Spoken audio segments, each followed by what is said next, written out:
Dinosaur के इन बच्चों ने 10 दिनों से खाना नहीं खाया है। उनके पिता ने अपने मुंह की सारी घास उगल दी।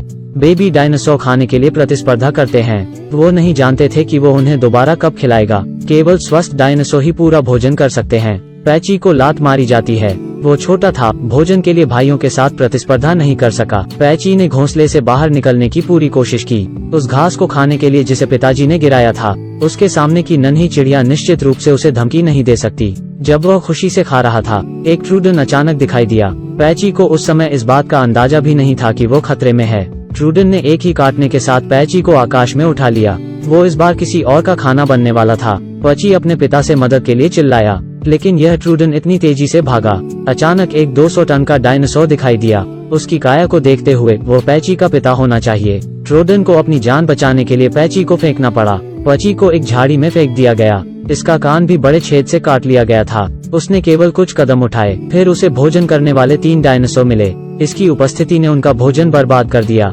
खाना उनके मुंह तक पहुंच ही गया, इसलिए उन्होंने अपना लक्ष्य बदलकर पैची कर लिया। वो बहुत बदकिस्मत है, बस बच गया लेकिन फिर फंस गया। सौभाग्य से लड़के को बचाने के लिए पैची के पिता फिर से प्रकट हुए।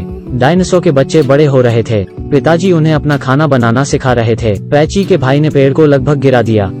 इतना अच्छा भाई देखकर पैची भी खुद को साबित करना चाहता था। उसने एक पौधे को गिराने की कोशिश की। वो न केवल पेड़ों को गिराने में असमर्थ था, लेकिन खुद को भी पेड़ पर लटका लिया। पैची को शक हुआ कि क्या दोनों भाइयों के एक ही पिता हैं। एक दिन तितलियों से खेलते हुए पैची ने जुनिपेरो नाम का एक डायनासोर देखा। ऐसे खूबसूरत साथी से मिलकर पैची तुरंत जुनिपेरो से परिचित हो गया। उन दोनों को बात करने में मजा आ रहा था। तब जुनिपर की माँ दिखाई दी। वो अपनी बेटी को जल्दी प्यार में पढ़ने देने के लिए राजी नहीं हुई, तो जुनिपर अपनी माँ के साथ चली गई।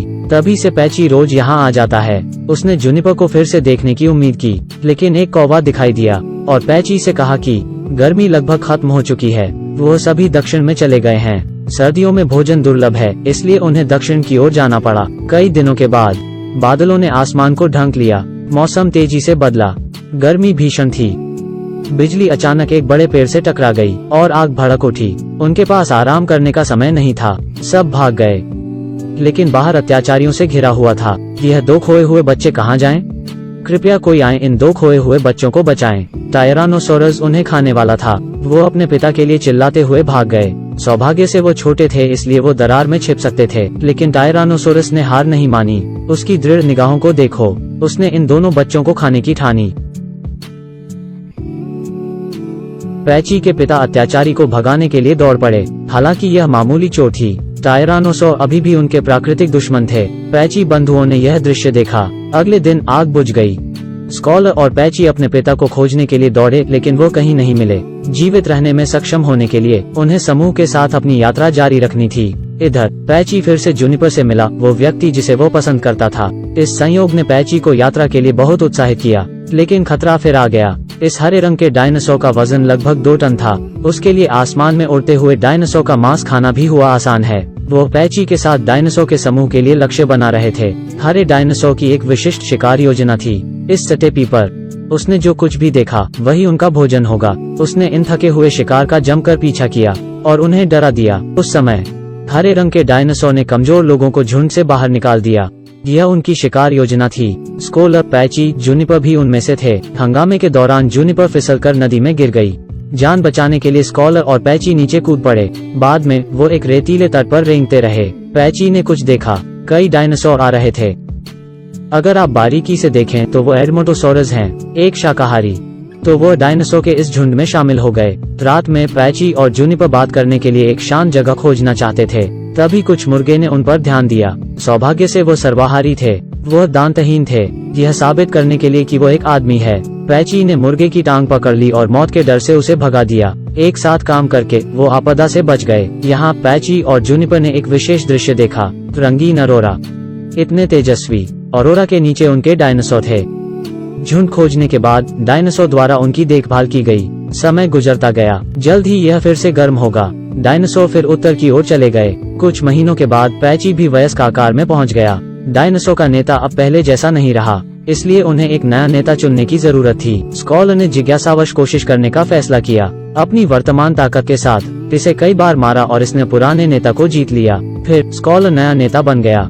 यह पहली बार था जब स्कॉलर ने झुंड के लिए मार्ग का नेतृत्व किया। इसने झील पर बर्फ के पार झुंड का नेतृत्व किया। ध्यान रहे, बर्फ फटने वाली थी। पैची को अचानक एहसास हुआ कि वो समय बसंत के स्वागत का मौसम है। सारा झुंड बर्फ पर चल रहा था। कुछ नहीं हुआ तो, पर कुछ तो होने वाला है। उसने झट से इस खबर की सूचना स्कॉलर को दी, लेकिन क्योंकि वो अभी नेता बना था, स्कॉलर ने पैची की बात नहीं मानी। कुछ होने वाला है। बेचारे डायनासोर पानी में गिरे। पैची ने जल्दबाजी में सभी को पीछे मुड़ने के लिए कहा। वो झील से बचने के लिए पहाड़ के नीचे खड़े थे, लेकिन बहुत कम जगहों के कारण जल्द ही ये अंतरिक्ष से बाहर हो गया। पैची ने एक पल के लिए सोचा। उसने पास के पेड़ों को गिरा दिया, फिर रास्ते खोजने के लिए पेड़ों का पीछा किया, खतरे से बाहर। लेकिन स्कॉलर ने ऐसा नहीं सोचा था। उसे बहुत गुस्सा आया। स्कॉलर ने सोचा कि पैची नेता की स्थिति को चुनौती दे रहा है। लगता है कि यह झील के दूसरी तरफ है। नहीं, इसने पैची का पीछा किया। स्कॉलर बड़े भाई थे, लेकिन उसने अपने भाई को इन डरावनी निगाहों से देखा। मुझे डर है कि यह पैची को मारने वाला है। बिना कुछ कहे वो पैची पर पहुंच गया। स्पष्ट रूप से पैची स्कॉलर के लिए कोई मुकाबला नहीं था। एक पेड़ गिर गया और पैची से टकरा गया।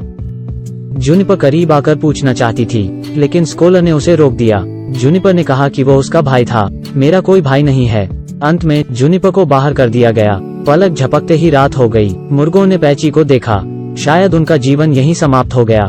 जब उसने अपनी आंखें बंद कर ली, पैची ने पहली बार जूनिपर से मिलने का दृश्य देखा। इसने इसे तुरंत इतना भावुक कर दिया। यह पुराने दिनों की तरह ऊर्जा से भरपूर था। इसने अपने शरीर से लॉग आउट किया। उसी समय स्कॉलर पर एक हरे डायनासोर ने हमला किया, जो स्पष्ट रूप से इसका प्रतिद्वंद्वी नहीं था। लेकिन स्कॉलर ने फिर भी बहादुरी से लड़ाई लड़ी। इसने युद्ध के समय को लंबा करने की कोशिश की, दूसरों को झुंड से बचने के लिए। पैची समय पर पहुंच गया। यह दृश्य वैसा ही था जब पिताजी ने उनकी जान बचाई थी। उस समय पैची कुछ नहीं कर सका। यह भी कहा कि वो ऐसा होते हुए नहीं देखना चाहता था। यह और पूरा झुंड हरे डायनासोर की ओर दौड़ पड़े। इसने एक हरे डायनासोर को तुरंत उड़ा दिया। बाकी झुंड भी हमला करने के लिए दौड़ पड़े। जब वो बच्चा था तो सिर पर एक छेद काट लिया गया था। उसने प्रतिद्वंद्वी की बाह तोड़ना आसान बना दिया। हालांकि हरे रंग के डायनासोर लंबे थे, पैची के सींग कमतर नहीं थे। पैची जीतने के लिए दृढ़ था। इसने हरे डायनासोर को अपने दांतों से भगा दिया। हरे डायनासोर को भागना पड़ा। स्कॉलर ने पैची से ईमानदारी से माफी मांगी और नेता का पद पैची को सौंप दिया। तब से पैची और जूनिपर एक साथ खुशी से रहते हैं।